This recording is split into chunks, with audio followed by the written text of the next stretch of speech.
What kind of grades are you giving the Dallas Mavericks after day one of NBA free agency? And could a former Luka Doncic teammate, a blast from the past, be on his way to Dallas? This is the Gray Area right here on Kevin Gray Sports. My name is Kevin Gray. You can find me on Twitter, Facebook, and Instagram at Kevin Gray Sports. Be sure to hit that subscribe button right there for all things Kevin Gray Sports here on YouTube. You can catch me on your home of the Dallas Cowboys and Texas Rangers. 105.3 The Fan.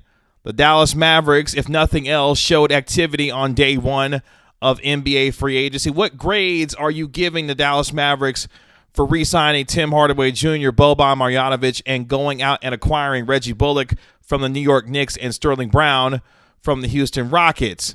Obviously, the name of the game is to surround Luka Doncic with shooters. Guys like Sterling Brown last year, who had a career year shooting 42.3% from the three-point line. Was it more of a statistical anomaly, or is this the kind of 3-and-D player who improved on his three-point shooting that could be a fit going forward when you're paying him a 2-year contract at $6.2 million? Reggie Bullock, who's a career 39% three-point shooter, shot over 40% from the three-point line himself last year with the New York Knicks. Can he be a guy at 3 years, $30.5 million that finds himself being a contributing member, especially as a 3-and-D wing with physicality and size to be able to shoot from the perimeter and be a guy around Luka Doncic that helps this Mavericks team continue to shoot the ball well from the three-point line? You already know what you're getting from a Tim Hardaway Jr. who's coming back on a 4-year, $74 million deal. Boban Marjanovic on a veteran's minimum coming back for a 1-year deal. But its name of the game is clear. Get guys who are athletic with size who can shoot the ball from the three-point line. But the question is, how will they facilitate offense with Luka Doncic continuing to be the primary ball handler? Is there a guy out there who could be a secondary playmaker and creator and a guy who could take some of the load off of Luka Doncic? That is where 35-year-old Goran Dragic potentially comes in. Goran Dragic last year, 50 games with the Miami Heat, 37.4% from the three-point line. Questions, though, about his ability to remain healthy as he gets later into his career. Made some news with respect to potentially wanting to play with the Dallas Mavericks, as he is watching, of course, his fellow countrymen in Slovenia make it to the semifinal after Luka Doncic helped Slovenia get a 94-70 win over Germany to advance to just one win away from the gold medal game. Goran Dragic telling Planet TV, quote, "Maybe I would really end my career together with Luka Doncic in a Dallas Mavericks jersey. But these are all guesses now. I still don't know where I'm going to play, but I definitely want to play with him someday," end quote. Which is interesting because Luka Doncic and Goran Dragic both share the same agent in one Bill Duffy, and we know the long history between Luka Doncic and Goran Dragic being together on Eurobasket several years ago as teammates, lifelong friends, and a guy that Luka Doncic has looked up to throughout his young career. Goran Dragic, is he a guy that could potentially find himself in a Dallas Maverick uniform? We say, Kevin, how could that possibly happen? He's on his way to the Toronto Raptors in a sign and trade deal with the Miami Heat. Yes, the Miami Heat picked up his $19.4 million option. That is going to be moved to the Toronto Raptors in a sign and trade deal that saw Kyle Lowry sign a 3-year, $90 million deal to become a member of the Miami Heat. But most likely, the Toronto Raptors aren't necessarily going to keep Goran Dragic. Now, that means he could be available if you get a third team involved. That's where the Mavericks come in. The Mavericks could find themselves dumping guys like Dwight Powell and Willie Cauley-Stein to help facilitate a sign and trade. They still have their near $11 million trade exception that they got from the Boston Celtics when they traded away Josh Richardson in exchange for Moses Brown.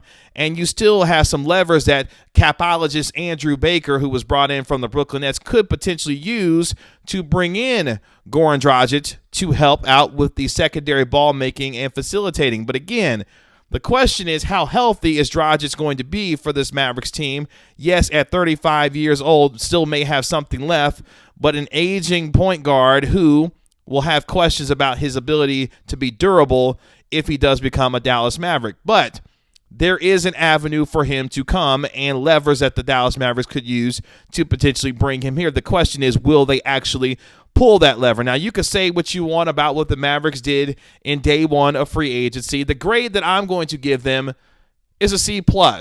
Now, the reason I give them a C+ is this.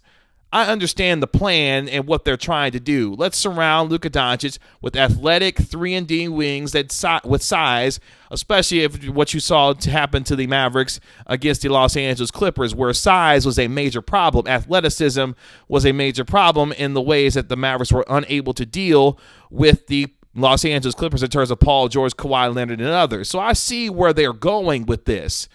The question is, after you struck out on guys like Kyle Lowry and others, could you find yourself trying to acquire a guy in DeMar DeRozan? Is there a sign and trade potentially available for a guy in DeMar DeRozan who right now things have dried up fairly quickly when it comes to the Lakers and the Heat and other teams who may have priced themselves out of the DeMar DeRozan sweepstakes? Could the Mavericks still potentially make that happen? There are still ways that this Mavericks team can continue to improve from an offensive and, more importantly, a defensive standpoint. But for now, you see what the vision is, at least in the interim. Surround Luka Doncic with athletic 3-and-D wings who can shoot, but you still have to address the nature of acquiring a secondary ball handler and playmaker. Yes, I know Spencer Dinwiddie is still out there, and Brooklyn has a lot of leverage right now because Washington's trying to work out a deal with him, and they really don't have the space to necessarily acquire him.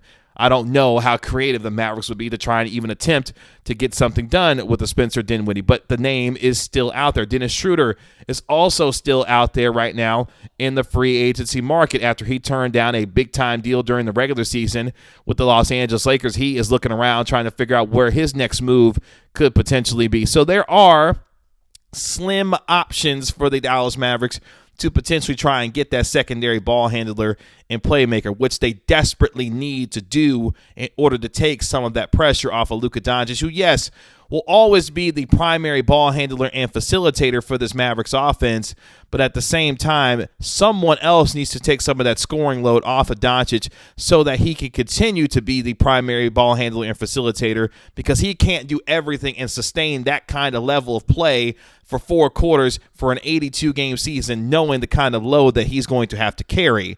That is going to be incumbent on Nico Harrison and Jason Kidd in this front office to be able to find someone to help facilitate some of that and take some of that offensive pressure off of Luka Doncic. Ultimately, can they do so will be the question, because if they can, now this Mavericks team can find themselves improving going into this year. But right now, I'm going to give them a C+ for what they've done. The vision is there. I understand what they're doing, but they still have not addressed the most specific need that they need to when it comes to taking some of that offensive pressure off of Luka Doncic. Will they be able to do so? Yes, with guys that they have been able to bring in with some of the best catch at three-point shooters in the NBA in Sterling Brown and Reggie Bullock, and obviously retaining one Tim Hardaway Jr.